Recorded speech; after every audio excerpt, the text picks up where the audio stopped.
사랑하는 성도님들과 함께 나눌 말씀은 히브리서 9장 1절에서 10절까지의 말씀입니다. 핵심적으로 살펴볼 말씀은 7절에서 9절까지의 말씀입니다.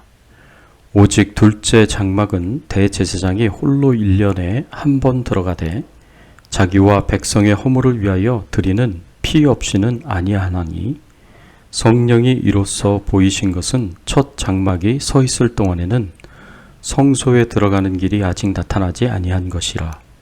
이 장막은 현재까지의 비유니 이에 따라 드리는 예물과 제사는 섬기는 자를 그 양심상 온전하게 할 수 없나니.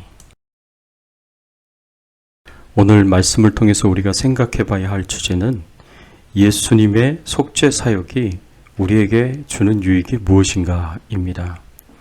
예수님께서 친히 속죄 제물 되셔서 우리 죄를 대신 지시고 십자가에서 대속의 죽음을 당하심으로 하나님께 속죄 제사를 드리셨습니다. 예수님의 이 속죄 사역이 우리에게 주는 유익이 무엇일까요? 언제 어디서든 하나님께 나아갈 수 있고 온전한 속죄를 받을 수 있습니다. 예수님의 속죄 사역으로 우리는 언제 어디서든지 하나님께 나아갈 수 있게 되었습니다. 구약에서 하나님과 만나고 하나님께 예배드리는 처소인 성막에는 성소와 지성소로 나뉘어집니다. 성소에는 일반 제사장들이 하나님을 섬기는 곳이고, 지성소는 하나님의 언약궤가 있고 언약궤의 뚜껑인 속죄소가 있고, 이 속죄소 위에 시은자가 있어서 이 시은자 위에 하나님이 항상 임재하고 계셨습니다. 첫 장막인 성소에서는 일반 제사장들이 들고 나며 하나님을 섬기지만, 둘째 장막인 지성소에서는 하나님께서 항상 임재하고 계시는 곳이기에 오직 대제사장만이 1년에 한 번 대속죄일에만 들어갈 수 있었습니다. 그리고 대속죄일에 대제사장이 이 지성소에 들어갈 때에도 자신을 위하여 먼저 속죄 제사를 하나님께 드리고 용서를 받아야 했고, 그래야 백성들을 위해서 하나님께 나아가 속죄를 받을 수 있었습니다. 구약 시대에는 이렇게 지성소가 제사장들이나 일반 백성들에게도 열려 있지 않았습니다. 그래서 오늘 본문 7절과 8절의 말씀에 보면 오직 둘째 장막은 대제사장이 홀로 1년에 한 번 들어가되 자기와 백성의 허물을 위하여 드리는 피 없이는 아니하나니 성령이 이로써 보이는 것은 첫 장막이 서 있을 동안에는 성소에 들어가는 길이 아직 나타나지 아니한 것이라. 이렇게 지성소는 아무나 들어갈 수 없었고 오직 1년에 한 번 대제사장만이 들어갈 수 있는 곳이었는데, 이 지성소가 예수님 때문에 어떻게 변화되었습니까?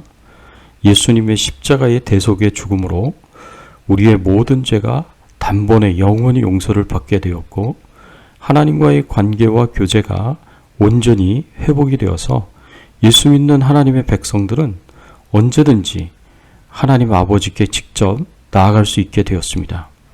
마가복음 15장 37절 38절의 말씀에 보면 예수께서 큰 소리를 지르시고 숨지시니라. 이에 성소 휘장이 위로부터 아래까지 찢어져 둘이 되니라. 예수님께서 십자가에서 대속의 죽음을 당하시자 성소의 휘장이 위로부터 아래까지 찢어졌다고 하였습니다. 하나님과 일반 백성들의 사이를 가로막고 있었던 이 휘장이 위로부터 아래까지 찢어져서 이제는 누구든지 하나님 앞에 나아갈 수 있게 되었습니다. 하나님의 임재가 있는 지성소가 모든 믿는 자에게 활짝 열려진 것입니다. 이것이 예수님이 신약시대의 성도들에게 가져다 주신 큰 축복입니다. 예수 그리스도의 십자가의 공로를 의지하여 하나님 아버지 앞에 늘 나아가서 하나님과 말씀과 기도 가운데 깊은 교제를 나누시기를 예수님의 이름으로 축원합니다. 또 예수님의 속죄 사역으로 우리는 온전한 속죄를 받을 수 있게 되었습니다. 8절과 9절의 말씀에 보면 이 땅의 성막과 제사가 가지는 한계에 대해서 설명하고 있습니다. 성령이 이로써 보이신 것은 첫 장막이 서 있을 동안에는 성소에 들어가는 길이 아직 나타나지 아니한 것이라. 이 장막은 현재까지의 비유니 이에 따라 드리는 예물과 제사는 섬기는 자를 그 양심상 온전하게 할 수 없나니. 이 말씀에 보면 이 땅의 장막과 제사는 첫째로 이 대제사장을 제외하고는 지성소에 들어갈 수가 없고, 둘째로는 예물과 제사를 통해서 죄의 근원이 온전히 치유되고 회복될 수 없습니다. 즉 제한된 접근, 제한된 정결, 제한된 속죄와 용서만 있을 뿐입니다. 희생 제물이 있는 속죄 제사를 통해서 제사장의 죄로 드러난 행위와 그 결과에 대해서는 용서를 받을 수 있지만 제사장의 근본적인 죄성을 바꾸지는 못합니다. 짐승을 통한 속죄 제사로서는 죄의 근본적인 문제까지 완전히 해결하지 못한다는 것입니다. 이것이 구약 제사의 한계입니다. 그러나 예수 그리스도의 십자가의 대속의 죽음으로 우리는 단번에 영원히 죄를 용서받게 되었습니다. 과거의 죄, 현재의 죄, 미래의 죄까지 단번에 영원히 용서받게 되었습니다. 이 죄의 문제가 해결이 되었기 때문에 하나님과의 관계와 교제가 온전히 회복되었습니다. 하나님을 아버지라고 부르며 우리는 하나님의 자녀가 되는 축복을 받게 되었습니다. 이 관계는 영원히 끊어지지 않겠지만 교제는 날마다 짓는 죄로 인해서 매일매일 회개하여 회복해야 합니다.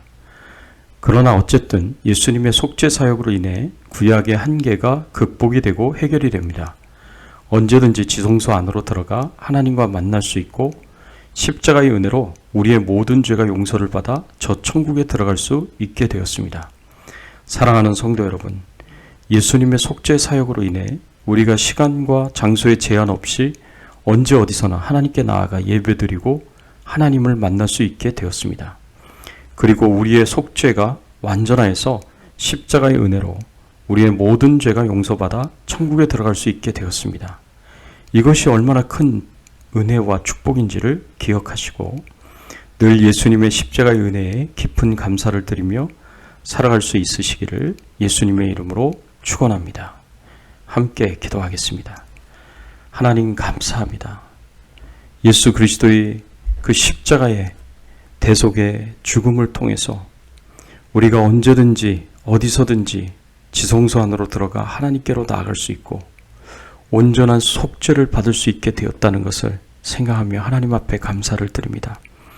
십자가의 은혜가 우리 가슴속에 넘치게 하여 주시고 십자가의 은혜로 말미암아 기뻐하고 즐거워하고 행복해하며 하나님과 영적으로 깊이 있는 교제를 나누고 그리고 하나님의 그 크신 은혜에 감사와 찬양과 경배와 영광을 돌릴 수 있는 저희들의 신앙의 삶이 되게 하여 주시옵소서. 질병과 코로나 바이러스로부터 우리와 우리 가족들을 안전하게 지켜 보호하여 주시옵소서.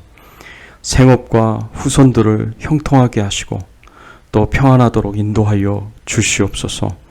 오늘도 하나님께 온전히 영광 돌리기를 소원하옵고 우리의 왕 되시고 주인 되신 예수님의 이름으로 간절히 기도드리옵나이다. 아멘.